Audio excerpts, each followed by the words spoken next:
True friendships are often forged in the most trying of times. For these two Singaporean women in their 60s, it was cancer that sealed an unshakable bond. Widow and mother of three Helen Wong was diagnosed with multiple myeloma in 2007.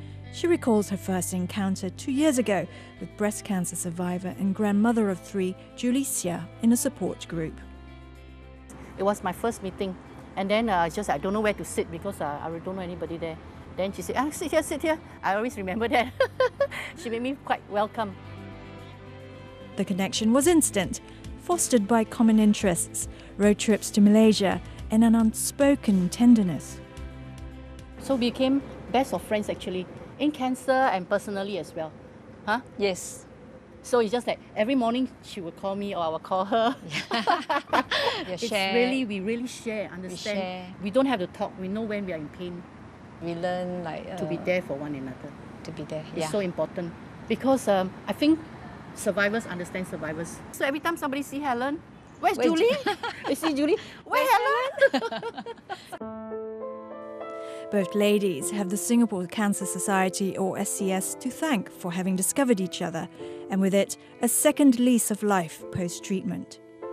The charity runs various support groups that bring together cancer patients and survivors across the city-state.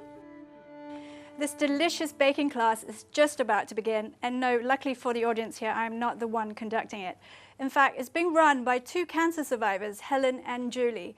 This is just one of a dozen or so activities that the nearly 1,000 members of SES's 7 support groups can participate in. And it takes a village, or at least a community, to battle cancer. Many survivors who are retired volunteer their time to advise and comfort newly diagnosed patients. I think we have a case referred by the hospital. Yeah. Now this patient is about 50 years old now, male patient. He was diagnosed with colorectal cancer. Yeah. And has been recommended to go for surgery. Okay. But he's reluctant to do so. I think this is not a good idea, like where you have a patient, he doesn't want to go for the operation. Teo Ki Huat and Fu Sik Ek are SES patient ambassadors who visit cancer patients in hospitals and at home. They often encounter anxious individuals paralyzed by the fear of what to do next. So in circumstances where you feel, based on your own experience, very strongly that the person should go for surgery and treatment, what do you do to manage that, your own expectations? As a patient ambassador, to start off, we are not supposed to provide medical advice. Neither are we supposed to convince a patient of what to do. But what we can do is we can share our experience and also the experience of others have gone through. In short, we are able to provide to the patient the options. Eventually, the patient or the family must decide. We can't decide for them. Mr. Teo discovered he had stage 1 colorectal cancer some 8 years ago. It came as a rude shock, as he had been healthy his entire life. None of his regular screenings before the diagnosis had revealed anything abnormal. The way you describe what you've been through and the kind of satisfaction you get out of advising other patients, it seems like you found a purpose for you yourself having gone through cancer. Cancer is not the end of life. Neither having a stoma bag is an obstacle to live an active lifestyle. I think normally we will tell patients, if you have been diagnosed as a cancer, don't ask this question, why me, why me? I think it's not going to help you. In fact, I think we have to accept the fact that you have cancer, then move on. What are options to do? What sort of treatment? And follow up. The road to recovery doesn't stop after treatment. The SES Rehabilitation Centre runs a number of services, including counselling, nutrition talks and physiotherapy, while support groups give strength and purpose to patients who may otherwise sink into depression and loneliness. Good afternoon, ladies. I'm Pamela. I'm one of the volunteers here who's going to help you to look good and feel better.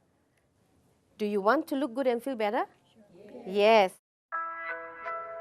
For others, simply meeting people with the same disease and exchanging stories can be uplifting.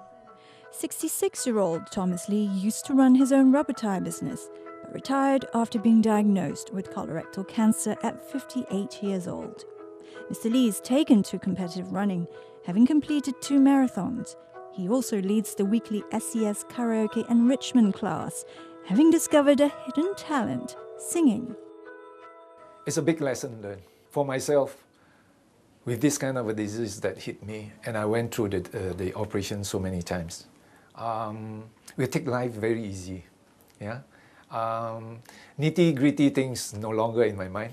It's already discarded actually. Yeah. And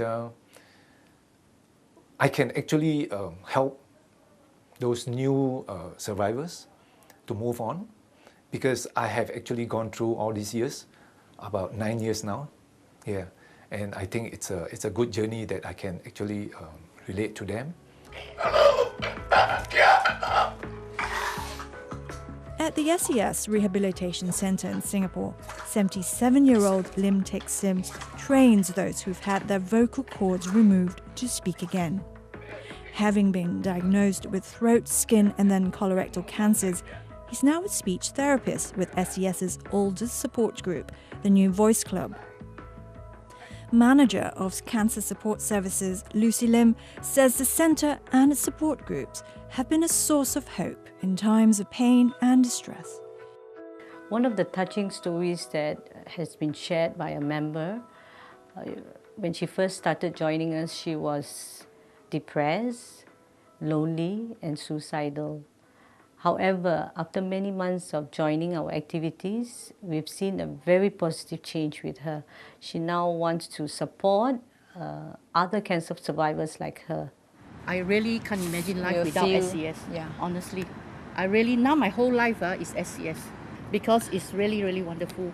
What we have here, what SES offer, Yeah, is we treasure it. Helps me a lot. And then my lifestyle, I learn a lot from the healthy cooking,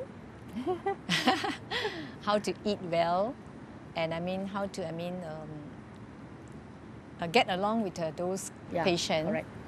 and console them. Try to make them happy.